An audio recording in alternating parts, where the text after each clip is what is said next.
Mesdames et Messieurs, Son Excellence, Monsieur François Hollande, Président de la République française. Ladies and gentlemen, Monsieur François Hollande, President of the Republic of France.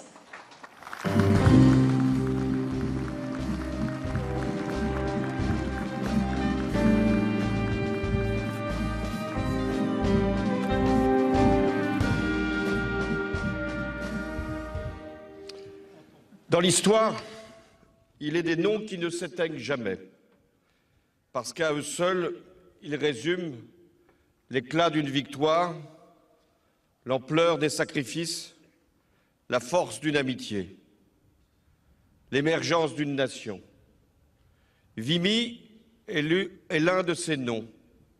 Vimy, ce petit morceau de terre française près d'Arras, est devenu, il y a 100 ans, la crête sanglante, l'enjeu d'un affrontement dantesque entre les troupes allemandes qui tenaient ce verrou du bassin minier et le corps expéditionnaire canadien lancé à sa conquête.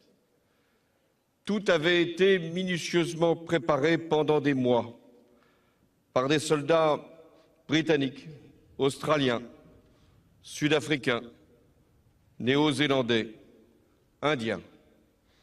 Mais c'était aux Canadiens qu'avait été confié l'assaut. Et donc, ici, s'est imprimée la marque de l'histoire. L'histoire de ces hommes qui ont tout donné dans le froid d'un printemps glacial pour reprendre en 3 jours quelques arpents de terre, parce que c'était leur mission. L'histoire d'un pays, le Canada, qui a trouvé une part de son identité et sa première grande victoire militaire. L'histoire de cette région, des Hauts-de-France, qui, à travers les siècles, a tant souffert des invasions, des destructions, des humiliations, et où les champs de bataille sont devenus, comme ici, des lieux de mémoire et de paix. Chaque année, vous êtes des dizaines de milliers à venir du Canada jusqu'ici pour honorer les héros de Vimy. La France vous accueille avec émotion et fraternité parce qu'elle n'a jamais oublié le dévouement des soldats canadiens. La France n'a jamais oublié que durant les 2 guerres mondiales, les Canadiens ont toujours été à ses côtés pour défendre son indépendance et pour libérer son territoire. La France n'a jamais oublié ces 600 000 hommes venus de loin, tous volontaires, engagés, prêts à risquer tout pour venir en aide à un pays ami. 60 000 Canadiens ont perdu leur vie, 3 600 ici à Vimy. Avant Vimy, il y avait déjà entre la France et le Canada le souvenir de Jacques Cartier et de Samuel de Champlain, un passé commun, une communauté de langues, une proximité de valeurs. Depuis Vimy, il y a entre nous une reconnaissance éternelle que vaut le sang versé côte à côte.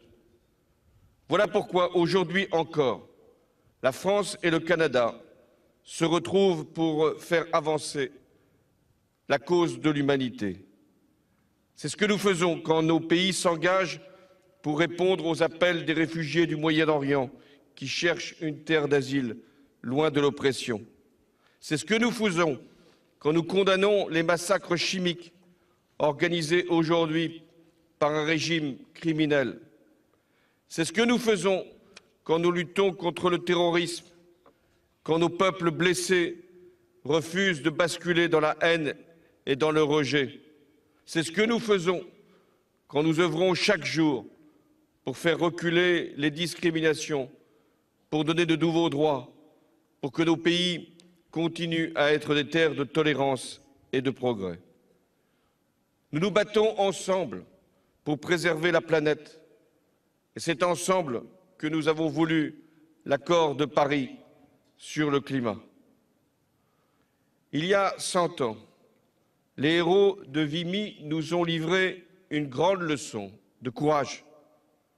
Ce qui semblait impossible à faire, les troupes canadiennes l'ont réalisé à force de persévérance et d'abnégation. Alors aujourd'hui, face aux défis de notre époque, écoutons-les, ces soldats de Vimy, car ils nous parlent encore.